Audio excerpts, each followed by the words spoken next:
Samuel Eto'o, the man who wanted to run like a black man to live like a white man, has suddenly become, like the white men Franz Beckenbauer or Michel Platini, another football legend tainted by dirty corruption scandals.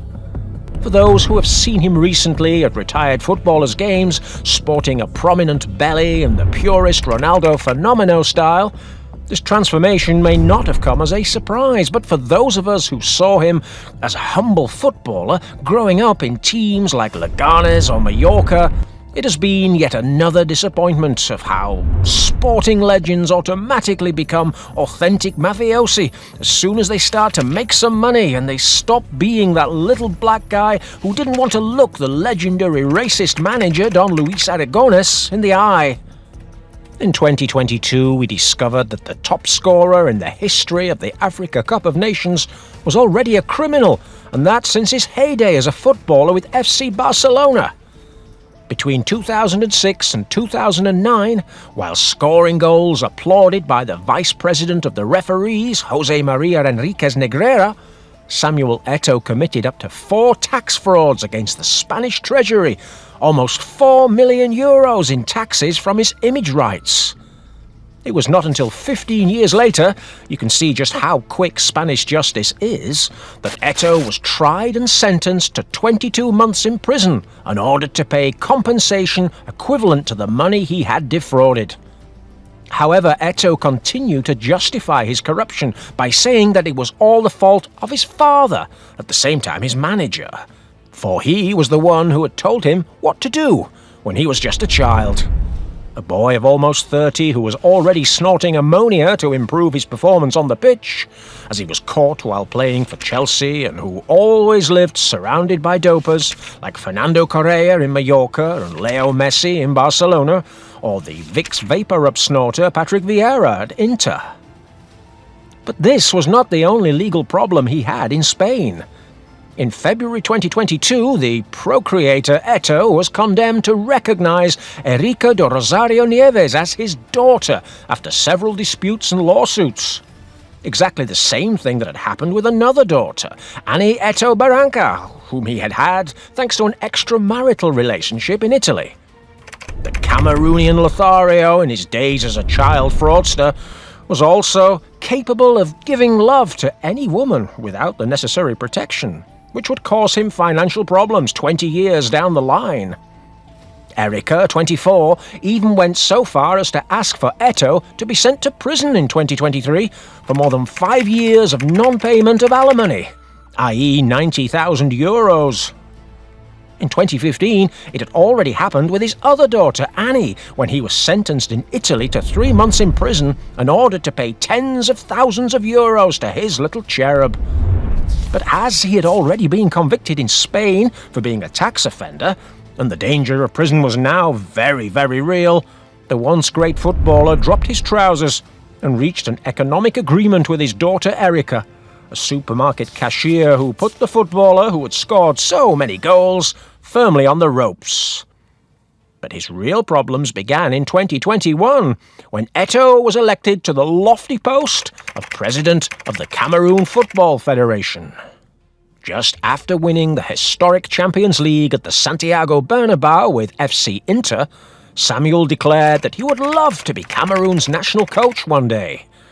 But the number 9 of the indomitable Lions also knew that being a technical director is a tough and risky job, so he decided to go one step further and enter step by step into the rotten sewers of his country's football federation. After supporting President Seydou Mbombo Njoya for 3 years, Eto'o stabbed him in the back like Scar did to Mufasa in The Lion King on the Kenyan savannah, and he ran for election against his former president.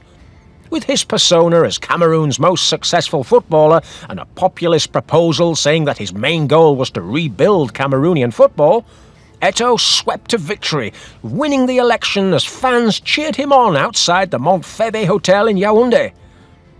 These supposed intentions were in reality fallacies, utterances in order to gain access to power at a really juicy moment, as Cameroon was hosting the 2022 Africa Cup of Nations just a few months later, An event where Samu would take a few tickets and get some rich contacts from the Confederation of African Football.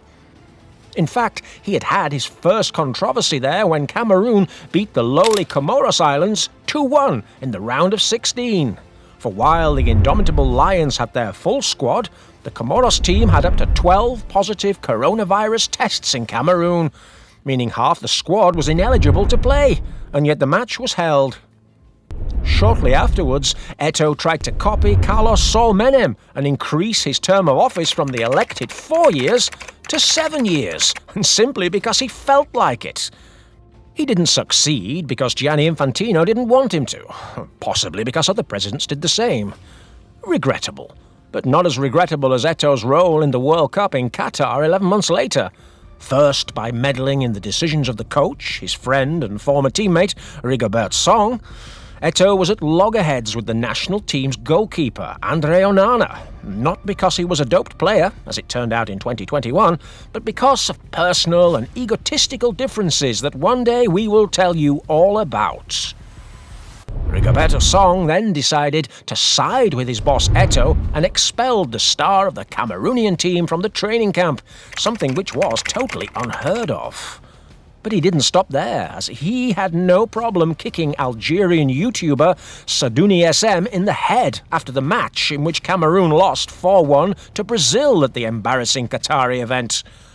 The reason is that the YouTuber asked him about Bakary Gassama, referee of the controversial Cameroon-Algeria World Cup playoff match in Qatar. There, the Gambian referee disallowed 2 absolutely scandalous goals to the Algerians, guaranteeing the qualification of the Cameroon team. We might think it was a coincidence, but given Eto'o's latest scandal, it's no wonder that the YouTuber Sadouni SM was offended by that controversial refereeing decision. According to former Fecafoot vice president Henry N'Jala Jr., Eto'o is a corrupt mafioso of biblical proportions. Speaking to the Athletic newspaper, N'Jala claimed that his own team, N'Jala Sports Academy, had suffered a historic robbery against Kumba City FC in the 3rd division of the Cameroonian League. According to N'Jala, Eto'o acted vindictively against him and on behalf of one of his closest associates, Valentin Nkwen, nicknamed Bob Diddy, who is also the owner of Victoria United, a team that was interested in N'Jala Sports Academy's defeat in order to move up the division. In the match against Kumba City, N'Jala suffered up to 5 red cards and 2 controversial penalties, losing the match 3-1. N'Jala provided a recording of Eto'o assuring Victoria United's owner that if he wanted to, he could suspend a referee if necessary, and that he would do everything possible to get his team promoted. Bob Diddy's Victoria United achieved this after winning in a surprise final rush, winning 11 of their last 17 matches despite a woeful start to the league. To make matters worse, the Cameroon national team called up 17-year-old Wilfried Nathan Douala, a totally unknown player far from the top level, but who had passed through their football academy and also belonged to his friend Bob Diddy's Victoria United. No wonder, if he can kick Onana out, why shouldn't he handpick the player he wants, especially if he is from the team of a mafia friend? In the end, Eto'o's dream of becoming a national team coach came true. In fact, Onana's last-minute call-up to the 2024 Africa Cup of Nations came about because President Eto'o himself said so. As they say, if you're not with him, you're against him. Just ask FIFA, which didn't even take 10 days to suspend the president of the Spanish Football Federation, Luis Rubiales, for kissing the player Jenny Hermoso.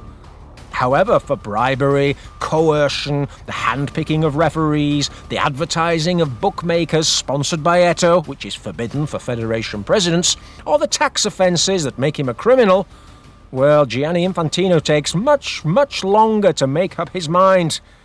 In the end, Samu, you have lived just like a white man.